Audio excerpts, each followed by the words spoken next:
Maka Umar bin Khattab mengejar Umair. Umair berusaha cepat menunggang kudanya, tapi Umar sempat menangkapnya.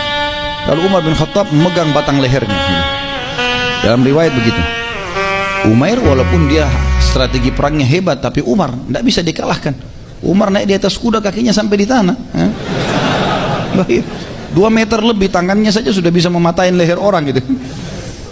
Maka dalam riwayat ini dikatakan Umar mencekik, memegang batang lehernya Umair, lalu menyeretnya mendekati Nabi SAW sampai ke rumah. Begitu sampai di dalam rumah Nabi SAW, Nabi lihat Umair lagi dicekik sama Umar. Ditanya, kenapa hai Umar? Ya Rasulullah, syaitannya Quraisy datang. Ini pasti niatnya buruk, gitu kan? Izinkan saya tebas lehernya.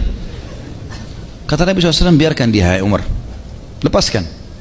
Karena disuruh lepaskan, maka Umar pun melepas.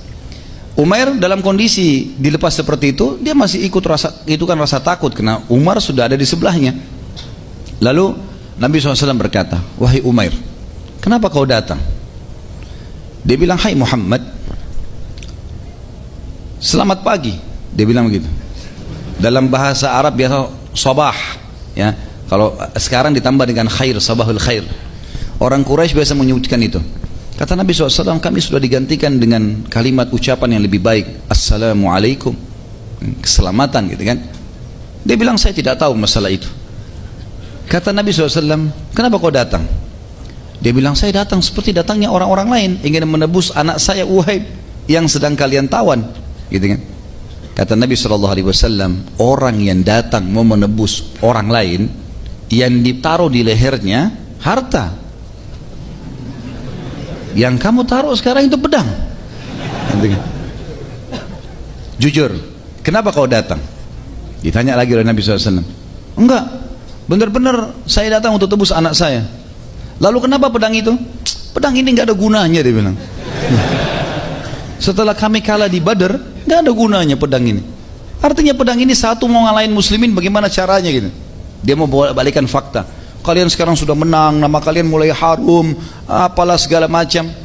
Nabi SAW balik bertanya yang terakhir, hai Umair, jujur, kenapa kau datang? Dia bilang, saya mau tebus anak saya. Nabi SAW bilang, wahai Umair, bagaimana pendapatmu kalau saya mengatakan kamu duduk 3 hari yang lalu bersama dengan Safwan bin Umayyah sepupumu di wilayah Hijr, dan sepupumu berkata, Safwan, sungguh menyedihkan ya, kita dikalahkan di Badr, ayahku mati, Umayyah bin Khalaf, anakmu Uhaib ditawan, dan banyak tokoh-tokoh Quraisy yang mati, nama kita rusak ya, semangat kita sudah patah gitu kan.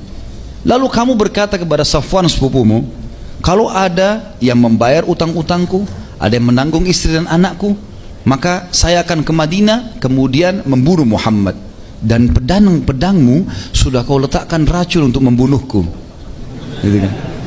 Secara letterlet Nabi SAW tahu ini, gitu kan. Semuanya ditahu oleh Nabi SAW. Maka Umair tunduk kepala sebentar, lalu kemudian diangkat, dia mengatakan, asyhadu an la ilaha illallah wa anna Muhammad Rasulullah. Syahadat.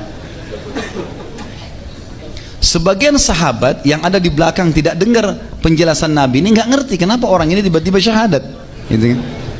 Tapi Umar sama yang lain sudah tahu karena Nabi sebutin, pedangmu kau letakkan gini segala macam, gitu kan? Maka setelah itu Nabi SAW mengatakan, rangkul teman kalian ini, ajarkan buat dia Islam supaya dia tahu agamanya.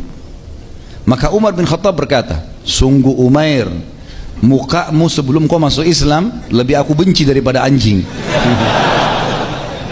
Tapi sekarang setelah kau syahadat, kau lebih saya sayang seperti saya sayang sebagian dari anak-anakku, gitu kan? Itu statement yang masyhur tentang Umar. Maka Umar pun memegangnya lalu diajarin tentang Islam. Sebagian sahabat yang di belakangnya agak jauh tidak tahu apa kejadian, datang bertanya kepada Umair, hai Umair, tadi kau datang kenapa? Bawa pedang, kami lihat kau bawa pedang segala macam, dan kau sempat ada isu kalau kau akan menebus anakmu, kenapa kau tiba-tiba syahadat? Dia bilang, demi Allah, yang diucapkan oleh Rasulullah SAW itu tidak ada yang tahu kecuali saya sama Safwan, dan pasti Allah yang sampaikan kepada dia. Nggak mungkin. Bagaimana bisa ada disampaikan? Kalau mungkin sekarang orang bisa sadap telepon segala macam lain, zaman dulu nggak ada, berarti nggak mungkin, gitu kan?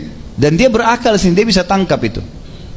Maka saya syahadat justru kena membuktikan tentang kebenarannya.